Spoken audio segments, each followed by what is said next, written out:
Hey girl, I heard you like books, so I have some book recommendations about books inside a book so you can read about books while you're reading your book.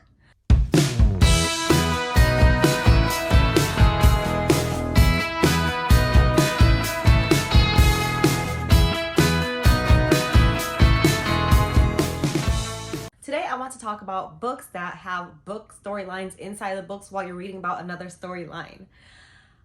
You may know what I'm talking about or you may not, but here are some examples that I really like. So number one, maybe I should go over it. The first one I read and the most recent. Yes, let's do that. Because I honestly like them all. I can't choose. But number one is Riley Sager's Home Before Dark. This is actually like my second favorite of his. My all-time favorite of his books is Survive the Night, and I think that's a little bit controversial. Not a lot of people liked it actually, but I loved it, and this is my second favorite from Riley Sager. It's about this girl who grew up in a like Victorian style home in Vermont with her parents, and a lot of weird stuff happened, but after a lot of crazy stuff happened, they had to move out, but her dad wrote about it in like a tell-all book, a scary book that became a cult favorite, kind of like along the lines of the Amityville horror books. I always say that word weird, and my husband makes fun of me for saying it in a certain way. Amityville. I don't really know how to say it. But anyways, it's kind of like along those lines, that type of scary haunted house feel. And so after her father dies, she inherits this freaky house and she moves back and tries to renovate it, maybe sell it, whatever, but she's trying to figure out if everything that he wrote in the book was actually real. And so throughout the whole book, you get snippets of the novel that her dad wrote about the time in the house, the scary stuff that happened, you know, ghosts walking out of closets and stuff like that. And so this is a really good book if you like that haunted house type of feel and also books in a book. I really recommend this one. It's one of my favorite Riley Sager books. So yes, definitely give this one a try if you haven't already. That's number one. Next book is The Nothing Man by Catherine Ryan Howard. This is actually the first book that I've read from her. I'm not sure if it's her first book in general, but I've actually never heard of this author before until my husband randomly bought it for me. I don't even know if he did much research, but he just bought me a bunch of mystery thriller books the other year, and this was one of them. It's called The Nothing Man. It's basically about this woman who survived. She was the only one who survived this like murder, right? Like all of her family members were murdered by the serial killer, and so she's growing up with that trauma, but she actually finds out, or she knows, who killed her family, and she writes this crime fiction book about it. But her motive is to leave little crumbs for the serial killer and kind of draw him out, and so that she can capture him basically. This was really interesting. So you get snippets of her crime novel and you get to see how the serial killer responds to reading her novel. He's older and working at a supermarket or whatever, and he sees this book on the stands and he's like, this book is about me. Let me read and see what this girl actually knows. And so the girl is actually trying to draw out the serial killer and catch him. So yes, this is The Nothing Man. It's my first book from Catherine Ryan Howard. The other book that I read from her is 56 Days. That's like a COVID type of mystery thriller. I talked about that briefly before, but I like that book too.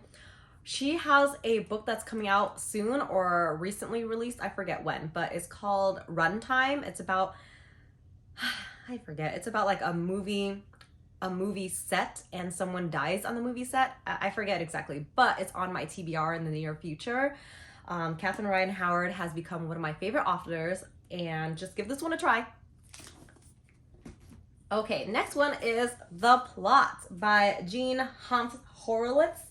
Sorry if I butchered that name, but The Plot is, I don't know if I read it earlier this year or last year, but the plot was so good. I actually bought this book for one of my friends, hoping that she'd like it too. We read a lot of mystery thrillers together, and so when I read this, I was like, maybe she would like it. But it's basically about this writer. He is a professor as well. He's teaching a writing class, and he has this student that's like, oh, I know everything there is to know. You can't teach me anymore. I'm already gonna have a big hit in my future. He's basically saying, you can't teach me anything because anyone can be a writer. All you need is a good story, and I have the best story. And the professor is like, all right, sure. And eventually he's like really curious about his good idea is, but he doesn't come out and actually say it. Eventually he does get the idea of the story from the student and it's like, damn, you're right, this is a great idea. And years later, he never saw this story become published or anything, so he looks up his student's name and turns out the student actually passed away. And so he's like, all right, the student passed away, he never wrote that story, I'm gonna steal it. So he writes it, he becomes super famous, he gets rich. But he gets a message from someone saying, I know what you did. I know you plagiarized. I know you stole this story. So it's about that. And then you also see the story unfold, or the novel unfold, what the great storyline was. And it's actually kind of twisted and crazy. I really like this book. Look, it's a book within a book. It's called The Plot. Stephen King blurbed it, insanely readable and correct. This is such a good book. So this is one. And my last recommendation is actually not out yet. It's going to be released in the coming year, so a few months from now. It is by Rachel Hawkins. It's her third book, I believe, and it's actually the second book that I've read from her, and I really like it. It's called The Villa by Rachel Hawkins. Essentially, you have this villa in Tuscany, in Italy.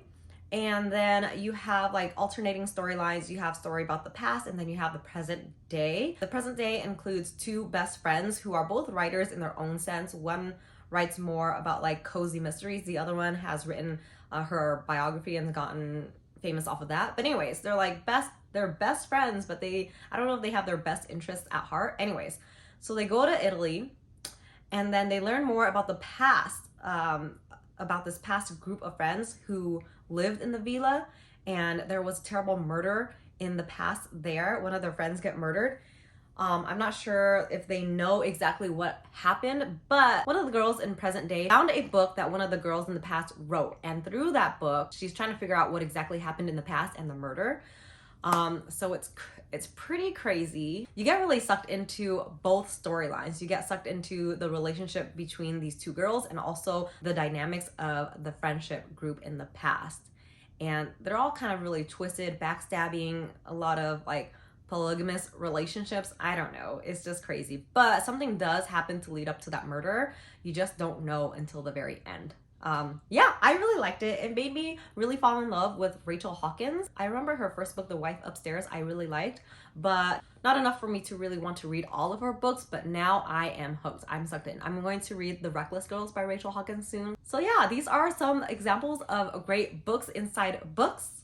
And so I hope you give one of these a try. If you've already read any one of these books, just let me know what you thought of them down below. If you have any further recommendations about books inside books, I would love to know, because we all love books here on BookTube, and I just love reading about books. Thanks again for watching and sticking around. I'll see you guys next time. Bye!